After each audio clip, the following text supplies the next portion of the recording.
ayat ya ayyuhallazina amanu itu 80 ayat lebih, itu menjadi permulaan setiap ayat kecuali surat Al-Ahzab.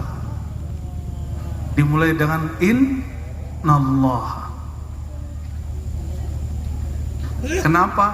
Supaya orang bersolawat bukan dengan beban, tapi dengan rasa rindu kepada Nabi Muhammad sallallahu alaihi wasallam. Dan semua ibadah itu ibadahnya si hamba, kecuali ibadah namanya solawat. Kalau sholat subuh bisa digantiin nggak? Ya Allah, sholat dong 2 rakaat gitu. Ya Allah, wakilkan aku sholat, bisa nggak? Atau ngomong ke malaikat, malaikat gantiin aku sholat dong, bisa nggak? Tapi kalau sholawat, lafaz sholawat gimana? Sahabat bertanya, hadis Sahih Bukhari dan Muslim, ya Rasulullah, kaifa nusalli alaih? Bagaimana cara kami bersalawat kepada engkau? Apa jawaban beliau? Qulu Allahumma salli ala Muhammad wa ala ali Muhammad. Qulu, katakanlah Allahumma, ya Allah. Itu terjemahan. Kalau bagi orang ngaji ilmu hakikat, Allahumma salah satu sir asma, karena di situ ada mimnya. Allahumma. Gimana cara bacanya? Allahumma, bukan Allahumma. Allahum, dia mesti ditasdidkan. Allahumma, ya. Dan dia harus idgham, ya. Ada rahasia di situ. Nah, nantilah lain waktu Abah yang cerita apa rahasianya.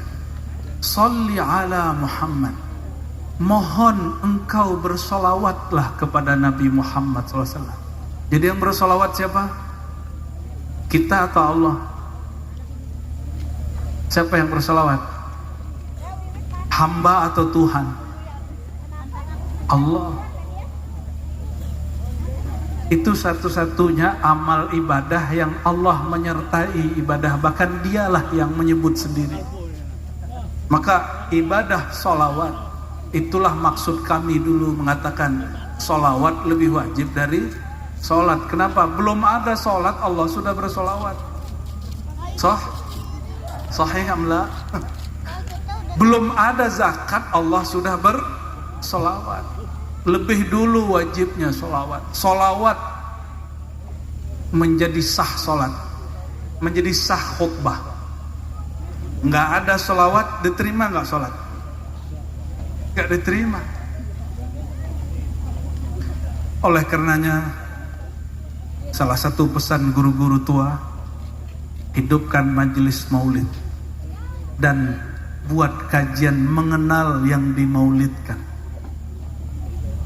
Wa rafa'na laka dzikrak, kami angkat bagi engkau hai Muhammad dzikrak, sebutanmu, maka orang yang menyebutnya, yang ikut mengangkat namanya akan diangkat oleh Allah Subhanahu wa taala.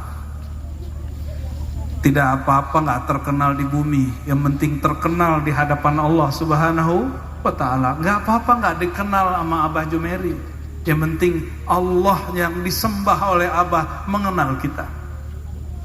Amin ya rabbal alamin. Bagaimana caranya? Kita nggak sanggup datang dengan ibadah. Ada seseorang di zaman dahulu disebutkan oleh Imam Al-Baihaqi, dia ibadah 500 tahun. Lalu ketika di padang mahsyar dia mengatakan, ya Rabb adkhilnil jannata bi'amali, masukkan aku ke surga dengan amalku. Kata Allah, la birahmati, dengan rahmatku. Akhirnya dia demo. Ada orang suka demo. Ternyata nggak hanya di Jakarta orang suka demo, nggak hanya di Makassar, nggak hanya di Cirebon, sampai ke sebelum masuk surga pun orang suka demo. Akhirnya Allah mengatakan, oke, kalau gitu ya, ambil semua amalmu. Berapa ratus tahun? 500 tahun. Ambil satu nikmat mata, ditimbang, ternyata matanya dipakai juga 500 tahun. Mata itu nggak pernah maksiat, baru satu mata. Ketika selesai ditimbang, Allah mengatakan, ambil satu lagi. Dia minta ampun, Rabbighfirli, ya Rabb ampuni aku. Jika engkau ambil timbang satu lagi, tentulah amalku jadi 0. Berarti masuk kemana dia? Masuk neraka dia. Maka dia mengatakan, adkhilni al-jannata bi rahmatik. Ya Allah, dengan kasih sayang Engkau, kasih sayang Allah itu ada pada syafaat Rasulullah sallallahu alaihi wasallam. Kalau ada orang tahu dia bisa lolos ke satu tujuan dengan orang itu, pasti cari usaha mendekat orang itu, benar nggak? Kalau orang semua sudah tahu, nanti jangankan kita 124.000 para nabi lebih kurang, semuanya tidak mampu menyelamatkan dirinya, apalagi umatnya, kecuali dengan izin syafaat rahmat Allah yang ada pada baginda Nabi Muhammad sallallahu alaihi wasallam. Maka pasti orang mau cari cara dekat kepada Nabi Muhammad sallallahu alaihi wasallam. Oleh karenanya ma'rifatullah, ma'rifatul Rasul, kita mulai dari bawah. Ma'rifatul Rasul itu gerbang wajib mendapatkan kebahagiaan dunia dan akhirat.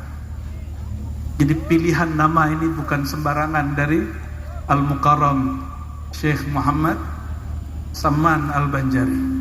Semoga Allah merahmati beliau, mengkuduskan rohani beliau di alam sana. Qaddasallahu sirrahul aziz. Amin ya rabbal alamin. Suatu kali seorang wali Allah dengar kisah Isra. Apa kisahnya? Kisah Isra Nabi SAW dalam hadis yang sahih Bukhari dan Muslim juga. Marra bi qabri Musa wa huwa yusalli fi qabri. Melewati kuburan Sayyidina Musa dan dia sedang sholat di dalamnya. Apa kata seorang wali? Ya Rabb, jika engkau matikan aku, tolong hanya matikan tubuhku, tapi tetap jadikan ruhku sholat seperti Nabiullah Musa sholat. Maka matilah ia. Muridnya bermimpi malamnya melihat gurunya masih sholat di dalam kuburnya. Sholat di kubur masih dapat pahala nggak? Masih ada pahala nggak di kubur? Nggak ada. Apa yang dicari orang di kubur? Al-qurbah ilallah, kedekatan kepada Allah subhanahu wa ta'ala. Itu baru sholat yang sebenarnya. Jadi sholat hakiki itu sholat orang mati. Sholat orang mati. Dalam surat As-Sajdah, orang masuk kubur, apa kata mereka? Farji'na na'mal salihah. Ada ayatnya? Halo Ahbabul Mustafa, hafal tak? Ya Allah, kembalikan kami, sesaat saja kami akan beramal soleh. Dulu guru saya pernah ngomong gini, Abah, semua arwah di alam kubur itu suka nebar janji. Nggak aja nebar janji ke orang yang ditemui, bahkan dia ngombalin Allah. Ya Rabb, ya Allah, farji'na na'mal soleh, sesaat saja. Sesaat saja aku pulang ke dunia, aku beramal saleh. Wa afdal a'mal la ilaha illallah. Amal paling tinggi ma'rifat la ilaha illallah. Dia mau ngaji la ilaha illallah. Kenapa? Yang pertama ditanya di kubur, sholat, haji, zakat, umrah. Kan, apa yang pertama ditanya? Man rabbuka, la ilaha illallah. Maka orang itu minta, ya Rabb, izinkan aku pulang sebentar ke kampung dunia. Na'mal salihah, kami beramal saleh.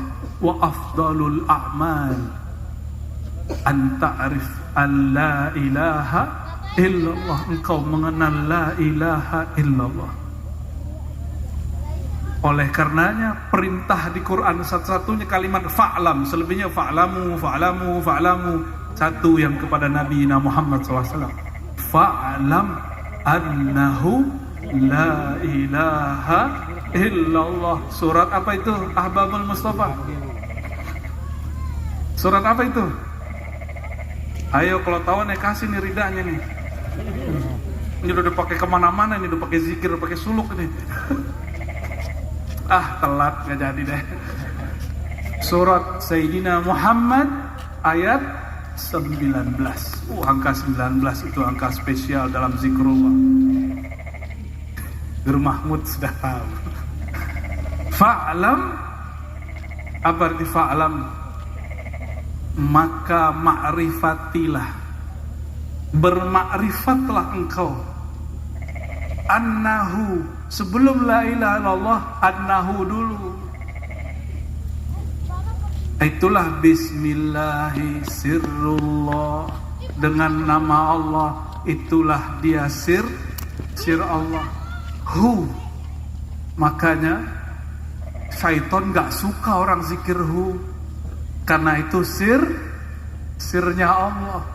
Tapi kalau ada ustadz ulama mengatakan bid'ah, mungkin dia salah baca atau kurang baca. Kita husnuzon, nggak boleh juga bilang itu ulama syaitan, nggak ya. Paling-paling nanti kita yang dituduh ulama su. Ngaji hakikatnya nih, kabar buruk nih. Mau dengar kabar buruk nggak? Dulu kata Syekh Arsyad menukil dari gurunya Datuk Kalampayan ini berkalam, engkau kalau belajar ma'rifatullah, siap-siap yukaffiruka. Siapa yang mengkafirkan engkau? Engkau akan dikafir-kafirkan. Bukan orang kafir yang mengkafirkan kita. Alfu siddiq, ribuan orang-orang yang soleh, orang yang berilmu. Saya yakin nih Abah Jumeri ini sudah berkali-kali nih dituduh sesat ini. Ya, selamat sesat Abah. Selamat dituduh sesat. Nabi Muhammad SAW pernah dituduh sesat gak? Ya. Nabi Muhammad SAW disebut fi dhalalin mubin, sesat yang nyata, yang ngomong Abu Jahal, Abu Lahab. Kalau sekarang mungkin abu yang lain. Ya, abu-abuan. Ya, emang nama-namanya abu-abu itu suka nyesatin ilmu begini emang.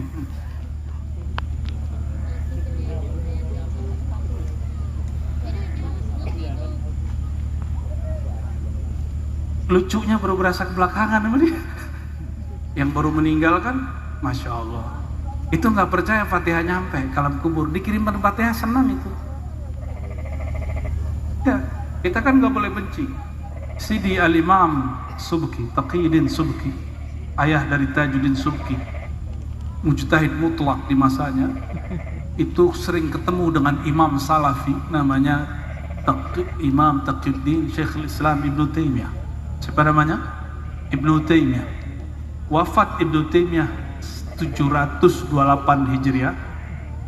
Yang pertama di majelis baca Al-Fatihah, musuhnya ulama Aswaja namanya Taqiyuddin As-Subki, seorang mursyid tarekat Syaziliyah. Mursyid tarekat beliau. Ngirim apa? Ngirim Fatihah. Kenapa? Ibnu Taimiyah percaya Fatihah nyampe. Yang baru meninggal kasihan, dia nggak percaya tuh ya. Sidin nggak percaya Fatihah nyampe, dikirimin Fatihah pasti terima di sana. Siapa yang ngomong? Gurunya, imamnya. Ibnu Taimiyah dan Ibnu Qayyim punya kitab, judulnya apa? Ar-Ruh. Apa judul kitabnya? Ini ngaji santai dulu, ngaji yang hot-hot itu nanti. Apa kata Imam Ibnu Qayyim? Saya punya dalil lebih dari 29 bahwa amal orang hidup sampai ke orang mati. Amal orang hidup sampai kepada orang mati. Salah satu yang sampai bacaan suratul Fatihah, bacaan zikir. Dan saya mau ketawa tadi di mobil, Abah Jumeri cerita, beliau kirim doa untuk yang baru meninggal itu.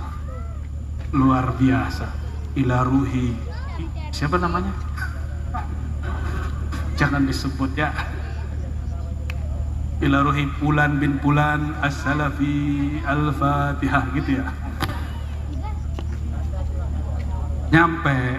Walaupun dia bilang nggak nyampe di dunia, karena dia belum masuk sono.